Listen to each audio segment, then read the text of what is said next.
सब क्लास 12 जितने भी स्टूडेंट जो क्लास 12 में अभी पहुंचने वाले हैं, जो सीबीएसई बोर्ड से बिलोंग करते हैं या जो नीट जेईई की प्रिपरेशन करेंगे, उनका सिलेबस जो है वो रिड्यूस हो चुका है सीबीएसई बोर्ड के अकॉर्डिंग। आपको पता होगा सीबीएसई ने एक सर्कुलर जारी किया है जिसमें से क्लास 11th और 12th के कुछ पोर्शन केमिस्ट्री से और हर सब्जेक्ट से थोड़े थोड़े उन्होंने रिमूव किए हैं। तो केमिस्ट्री का जो पोर्शन है जो उन्होंने रिमूव किया है वो मैं आपको बता रहा हूँ क्लास 12th का, तो वो आप ध्यान से देखिए।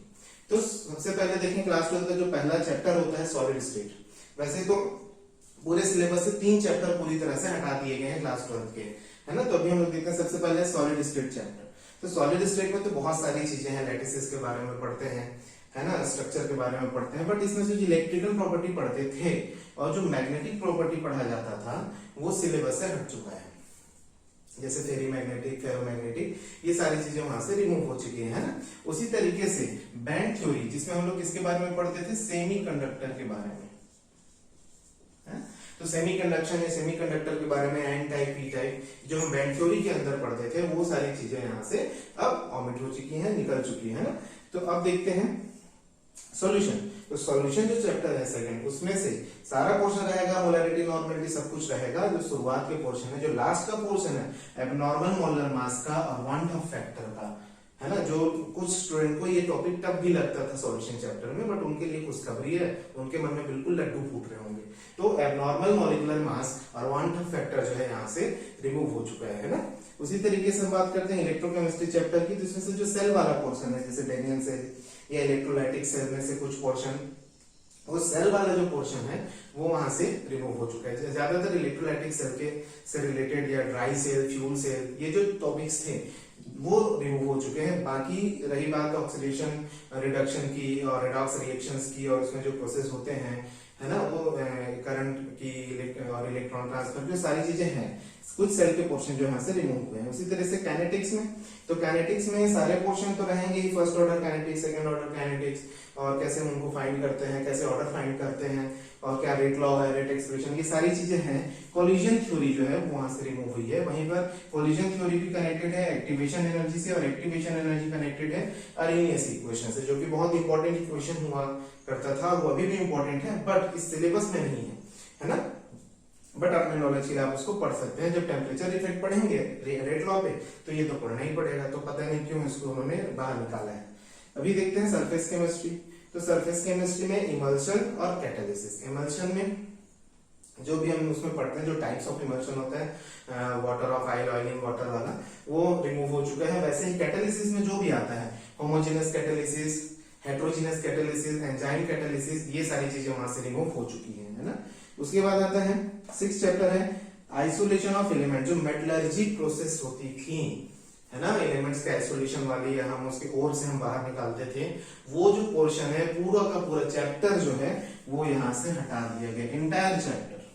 ठीक है, ये बहुत अच्छी बात भी है ना, कि ये देखा जाए तो 12th के स्टूडेंट्स का जो लोड है, जो इनको पढ़ने का, वो जो है थोड़ा सा कम हो चुका है, क्योंकि ये चैप्टर भी थोड़ा सा क्या था, कॉन्सेप्चुअल कम और रटने वाला टाइप का चैप्टर ज्यादा था। तो इसमें क्या है, ये चैप्टर निकल जाने से उनको कोई ना कोई प्रॉफिट तो होगा।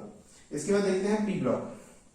पी ब्लॉक वैसे भी बहुत बड़ा है, कुछ पोर्शन उसमें से रिमूव किया गया है, जैसे कि preparation and properties of phosphine and sulphuric acid, ये रिमूव किया गया। सल्फ्यूरिक एसिड की इंडस्ट्रियल प्रोसेस जो मेकिंग की है, प्रॉपर्टीज है, वो हट गई है ना। उसके बाद आता है नाइट्रोजन के oxide, NOx oxides of nitrogen, उसके जो स्ट्रक्चर वाली पार्ट है वो रिमूव हो चुकी है ना। और फास्फोरस के भी जो बहुत सारे पार्ट हैं, फास्फोरस की प्रॉपर्टीज वहां पे जो बनाने और जो उनके कंपाउंड्स हैं, वो भी वहां से क्या है, कुछ हद तक रिमूव किए गए हैं। वैसे डी एंड एफ ब्लॉक को देखते हैं। तो डी एंड एफ ब्लॉक में मेनली है preparation and properties of KMnO4, K2CR2। Properties में क्या आता था, इनकी ऑक्सीडाइजिंग प्रॉपर्टी, क्योंकि दोनों के दोनों क्या है, ऑक्सीडाइजिंग एजेंट, है ना। इसी तरह से रिएक्टिविटी ऑफ लैंथेनाइड, है ना, ये चेंज हुई है, मतलब रिमूव हुई है। वैसे ही एक्टिनाइड की भी रिएक्टिविटी जो है वहां से रिमूव हुई है। एक्टिनाइड की कुछ और पार्ट जैसे कि इलेक्ट्रॉनिक कॉन्फ़िगरेशन, ये सब भी वहां से रिमूव हो चुका है, बट लैंथेनाइड का रहेगा। ठीक है, तो अभी मैं अब ये 8 चैप्टर हो चुका, इसके बाद मैं 9 चैप्टर बताता हूँ। मतलब कोऑर्डिनेशन केमिस्ट्री, है ना। कोऑर्डिनेशन केमिस्ट्री से देखा जाए तो स्ट्रक्चर एंड आइसोमरिज्म, ये वाला जो पार्ट है वो रिमूव हो गया। मेनली स्टीरियो आइसोमर वाला जो पार्ट है वो रिमूव हुआ है। स्टीरियो आइसोमर में जिसमें हम देखते थे कि ऑप्टिकल आइसोमर होगा कि नहीं, जियोमेट्रिकल आइसोमरिज्म होगी कि नहीं, वो रिमूव हुआ है ना। इसी तरीके से importance of compounds in qualitative analysis में अगर कोऑर्डिनेशन केमिस्ट्री यूज करते थे वो रिमूव हुआ है, एक्सट्रैक्शन ऑफ मेटल्स वो रिमूव हुआ है। इसी तरीके से बायोलॉजिकल सिस्टम में कोऑर्डिनेशन केमिस्ट्री की जो इंपॉर्टेंस थी वो रिमूव हो चुका है ना। इसके बाद आता है हेलो एल्केन। ऑर्गेनिक के जो चैप्टर्स हैं उसमें हेलो एल्केन में uses and effect of dichloromethane, chloroform, tetrachloride, iodoform, DDT, freons, इनका भी जो पोर्शन है वो रिमूव हो चुका है। केवल यूजेस एंड इफेक्ट मतलब इनका जो रिएक्शन है वो रहेगा, केमिकल रिएक्शन कैसा होता है, कैसे ही बनते हैं वो रहेगा, बस इनकी यूजेस एंड इफेक्ट जो है वो रिमूव हुए हैं। अल्कोहल चैप्टर में देखा जाए तो uses of methanol and ethanol mainly के जो है रिमूव हुआ है, ये ज्यादा पोर्शन इसमें से नहीं गया है। उसके बाद देखते हैं एमीन चैप्टर जो है ऑर्गेनिक से, एमीन्स का सारा पोर्शन रहेगा, 1 डिग्री 2 डिग्री 3 डिग्री एमीन सब कुछ रहेगा। जो डाइजोनियम वाला जो पार्ट है, डाइजोनियम सॉल्ट जिसमें से कुछ रिएक्शन है जैसे सेंडमेयर रिएक्शन, ये जो पोर्शन है वो हट चुका है। डाइजोनियम सॉल्ट का जो भी पोर्शन है वहां से रिमूव हो चुका है। वैसे ही है नेक्स्ट बायोमोलिक्यूल्स। बायोमोलिक्यूल्स में से ऑलिगोसैकेराइड, पॉलीसैकेराइड जिसमें सुक्रोज है ना, ये सारी चीजें आते हैं वो हट चुकी है, कार्बोहाइड्रेट हट चुका है।